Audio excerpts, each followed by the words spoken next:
Hello' বন্ধু বান্ধৱসকল, মই আজি আপোনালোকৰ কাৰণে আৰু এটা নতুন ভিডিঅ' লৈ আহিছোঁ। আজি এই মাত্ৰ আপডেট হ'ল YT ষ্টুডিঅ'ত। যদি আপুনি কি কৰিব, আপডেট কৰিব পৰা নাই, আপুনি প্লে ষ্ট'ৰত যায় আপুনি এতিয়াই আপডেট কৰি চাওক।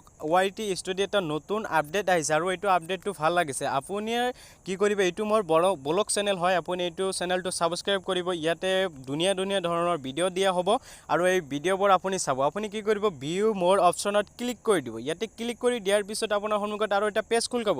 খোৱাৰ পিছত আপুনি ইয়াতে চাব পাৰিব কি ধুনীয়া এটা আপডেট আহিছে। আপুনি তাৰপিছত কি কৰিব, ৰিয়েল টাইম ভিউজ আপুনি ইয়াতে ক্লিক কৰি দিব। ৰিয়েল টাইমত ক্লিক কৰি দিয়াৰ পিছত আপুনি ইয়াতে চাব পাৰিব লাষ্ট আপোনাৰ কিমান ভিউজ হৈছে 48 ঘণ্টাৰ ভিতৰত। আপুনি ইয়াতে টোটাল শ্ব' কৰিছে, আপুনি ইয়াতে চাব পাৰিব আৰু লাষ্ট আপোনাৰ 60 মিনিটৰ ভিতৰত কিমান ভিউজ আহিছে এইটো আপুনি চাব পাৰিব। ইয়াতে ওৱান ক্লিক জাষ্ট আপুনি এনেকৈ চাব পাৰিব। যদি মোৰ ভিডিঅ'টো ভাল লাগে তেনেহ'লে মোৰ ভিডিঅ'ত এটা লাইক কৰি দিব আৰু ছাবস্ক্ৰাইব কৰি মোৰ লগতে থাকি যাব। আৰু এইটো আপডেট যদি আপোনাৰ ভাল লাগে তেনেহ'লে মোৰ কমেণ্টত জনাই দিব, আপুনি কমেণ্ট কৰি।